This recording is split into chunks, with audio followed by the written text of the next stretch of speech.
ఇప్పుడే జీ5 app download చేయండి. చూడండి మీ ఫేవరెట్ టీవీ షోస్ ఎప్పుడైనా ఎక్కడైనా. ఏమండి, నిద్రపోకుండా ఏం ఆలోచిస్తున్నారు? ఆ డాక్యుమెంట్స్ గురించేనా? అవును లక్ష్మి, ఆ పేపర్లు తాకట్టు పెట్టే ముందు నేను నీతో మాట చెప్పాల్సింది. చెప్తే మీతో పాటు నేను కూడా వచ్చేదాన్ని. అందులో నా సంతకం కూడా ఉండేది, అంతే కదా? ఆ పేపర్ల మీద నువ్వు సంతకం పెట్టడం కాదు లక్ష్మి, ఆ స్థలంలో నీ పేరు మీద ఇల్లు కట్టాలన్నది నా కోరిక. ఇప్పుడున్న పరిస్థితుల్లో నేను ఆ స్థలాన్ని విడిపించుకోగలనా లేదా అని నాకు దిగులుగా ఉంది. విడిపించలేకపోతే పోయారండి. ఇప్పుడు దాని గురించి ఎందుకు ఆలోచన? అంత తేలిగ్గా మాట్లాడతావేంటి లక్ష్మి? ఇల్లు కట్టాలన్న నా కోరిక నెరవేరదా? నెరవేరుతుందండి. మీరు ఆరోగ్యంగా ఉంటేనే, మీరు ధైర్యంగా ఉంటేనే మీరు ఏం చేసినా ఈ ఇంటి గురించే చేస్తారు, పిల్లల గురించే ఆలోచిస్తారు. మీ తాపత్రయాన్ని అర్థం చేసుకోకపోతే ఎలా? మరి ఈ విషయం కొడుకులకు ఎందుకు అర్థం కావడం లేదు లక్ష్మి?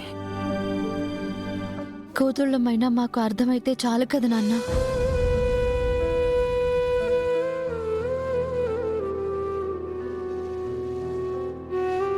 నాన్న, అన్నయ్య వాళ్ళు సైన్ చేయకపోతే ఏంటంట? మేం చేస్తాం. మీరా? ఏంటి నాన్న, మా సంతకాలు చెల్లవా? అది కాదు తులసి, హామీ సంతకాలు పెడితే అప్పు తీర్చని పక్షంలో ఆ స్థలం వాళ్ళు తీసేసుకుంటే సరే, కాని డబ్బులే కావాలంటే ఆ డబ్బుకి ష్యూరిటీ పెట్టిన మేము కట్టాలని మాకు తెలుసమ్మా. అది మా బాధ్యత.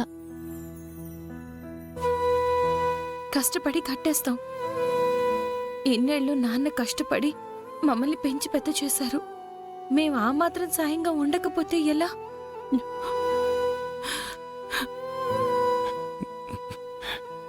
ఇలా రండమ్మా. నాన్న, మిమ్మల్ని నా కూతుళ్ళని ఎవరన్నారమ్మా?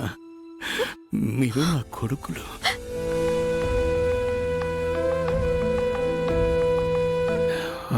నేను పోతే మీరే నాకు తలకొరి పెట్టారు. అయ్యో, ఏంటండి ఆ మాటలు?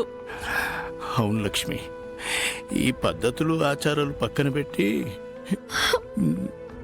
నా బిడ్డలే నాకు ధన సంస్కారాలు చెయ్యాలి.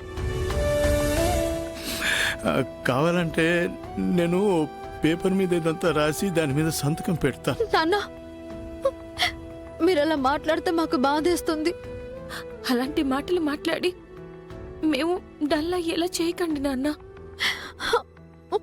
పిల్లలిచ్చిన ధైర్యంతో మీ మొహంలో చిరునవ్వు వస్తుందనుకుంటే మా కళ్ళల్లో కన్నీళ్లు తెప్పిస్తున్నారు.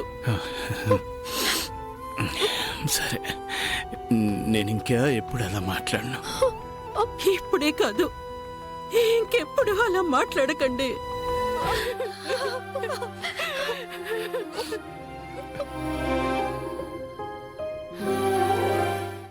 జీ5 యాప్ డౌన్లోడ్ చేసి అన్ని ఎపిసోడ్స్ పూర్తి ఉచితంగా చూడండి.